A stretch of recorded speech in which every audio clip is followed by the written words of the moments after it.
Oh, bomba daw sila. Oh, sige. Dahan-dahan lang ha. Hindi, wag mo ito todo. Oh my God!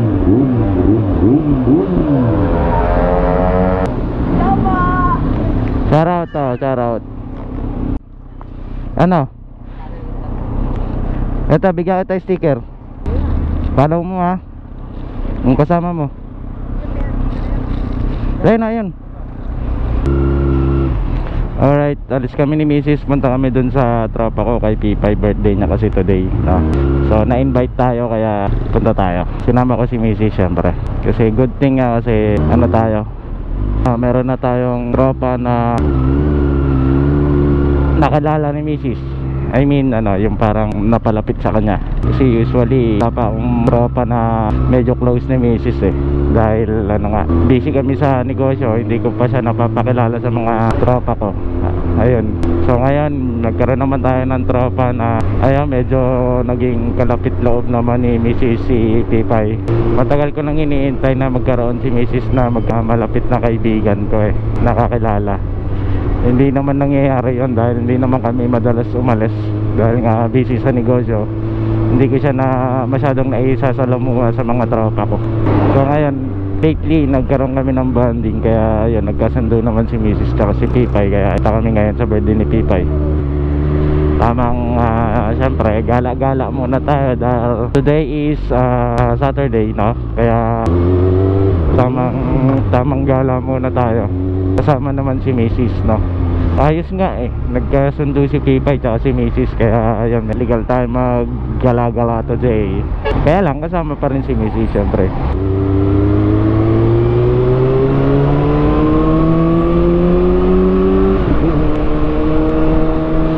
Dahil birthday ni Pipay ngayon, pupuntahan natin siya. Happy birthday Pai, mabuhay ka hanggat gusto mo. And syempre kaya natin pupuntahan si Pipay dahil syempre mabuting kaibigan to, no? Hindi man kami laging nagkakasama eh, hindi niya ako nakalimutan bilang kaibigan since high school pa. Ano ko kasi to eh, parang kaut-utang dila ako noong high school. So ganun tayo sa mga kaibigan. Pagka hindi tayo kinalimutan eh hindi rin natin kakalimutan. Pag mabait sa atin, mas mabait tayo. Kagandahan kasi kay Pipay, lagi akong inaaya nito. Kahit na hindi ko siya napagbibigyan, hindi niya ako nakakalimutan sa mga priorities niya bilang kaibigan. No? Talagang ano, legit yun. Kahit na may kahit anong okasyon, kita-kita ang mga tropa, hindi ako kinakalimutan nun. Lagi ako inaaya nun. Ang problema nga lang, ako ang hindi pumupunta. Hindi talaga ako pumupunta sa sobrang busy. Kahit gustuin, hindi talaga makapunta. So ngayon, birthday, kahit na medyo pagod tayo, edi nanapan natin ng paraan, siyempre butas, para kahit pa paano pipilitin natin dahil nga yun, magkasundo sila ni Mrs.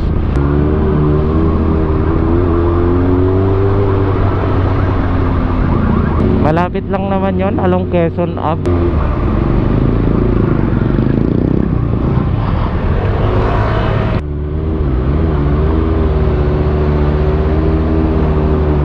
$95 kuya ha, 95 octane. Bigay mo sa mga dyan sa tropa mo. Lapit ka sa akin. Oo nga, kaya nga mawak ka mabuti ha. Ang taas mo eh.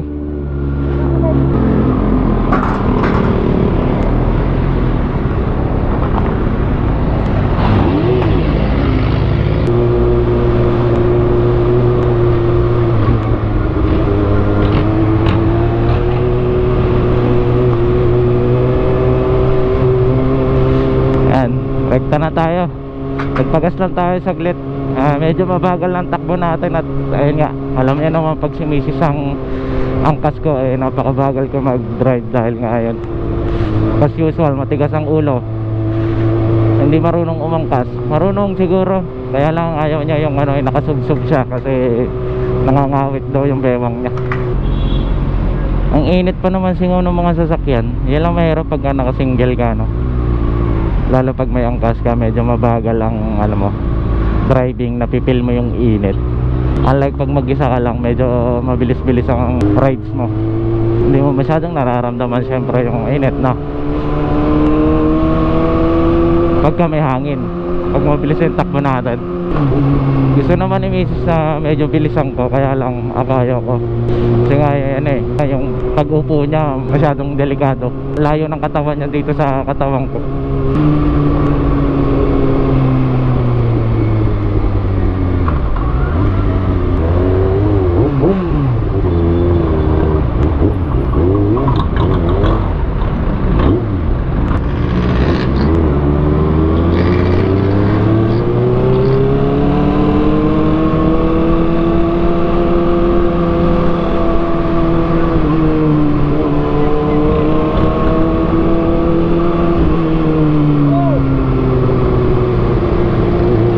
Dito lang naman banda yung kinabipay.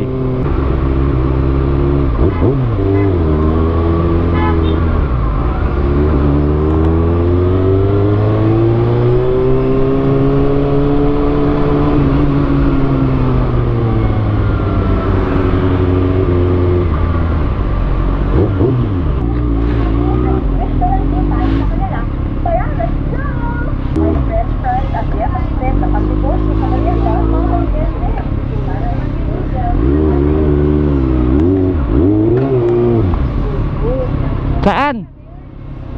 Saan? Diyan? Bye, happy birthday, Pai. Baka naman hatakin to dyan. Baka hatakin to. Hindi? Ikaw bahala ah. Ah,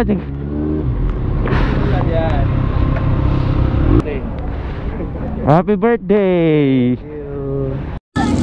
Nagtawag pa sila oh. Sino yung wala? Ako, wala ako.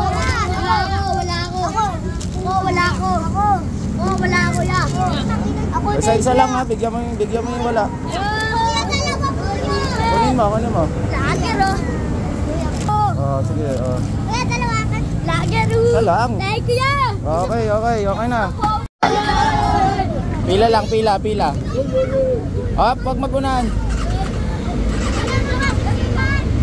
Isa lang ha. Okay. Sige. Isa lang.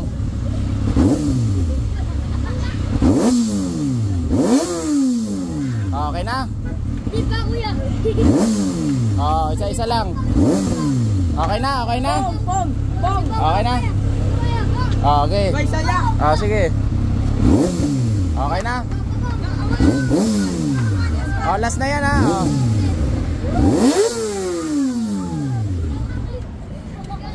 Alright guys, pauwi na kami.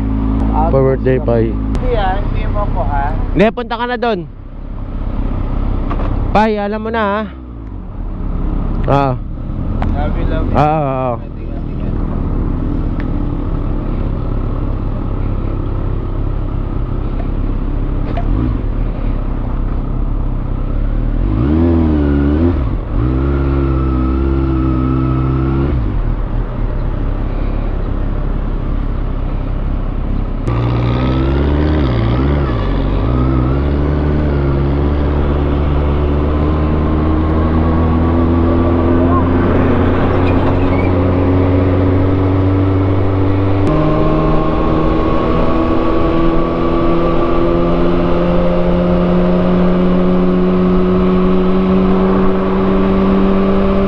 Go home.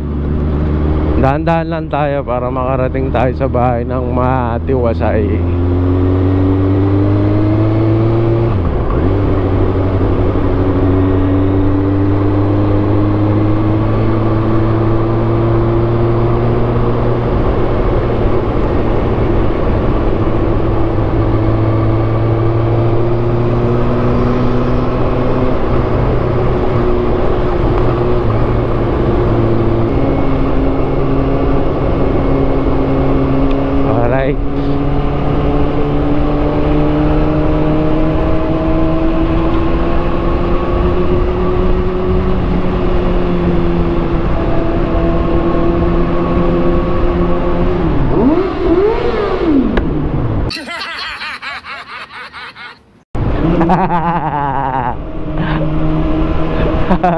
May kasamang batok pa.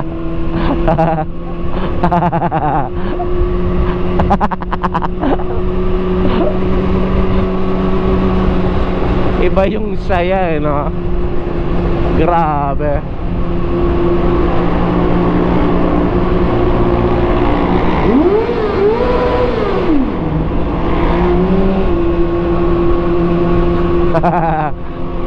Ang sarap.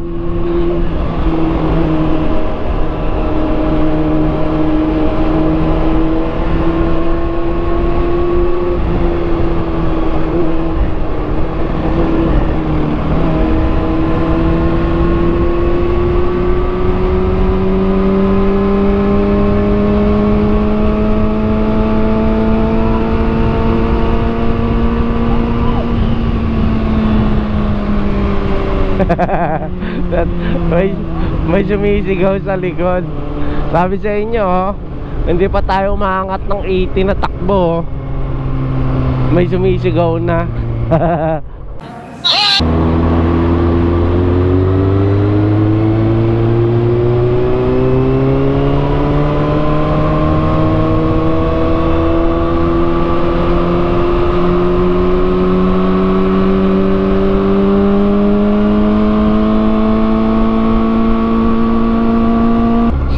Ito, malapit na kami sa bahay pang uwi. Umuwi kami kasi ayun nga, business pa rin, 'di ba? Business pa rin ang dahilan. Mahirap naman na puro kami makikipag-banding kami sa tropa, pero ang business namin is tulog, 'di ba? So, ayan, kahit na galing tayo sa banding with tropa, birthday pa nga yun eh. Kaya lang ang problema wala, priority pa rin natin ang business natin. Maraming salamat nga pala sa inyong panonood at pagsuporta sa JCelda TV.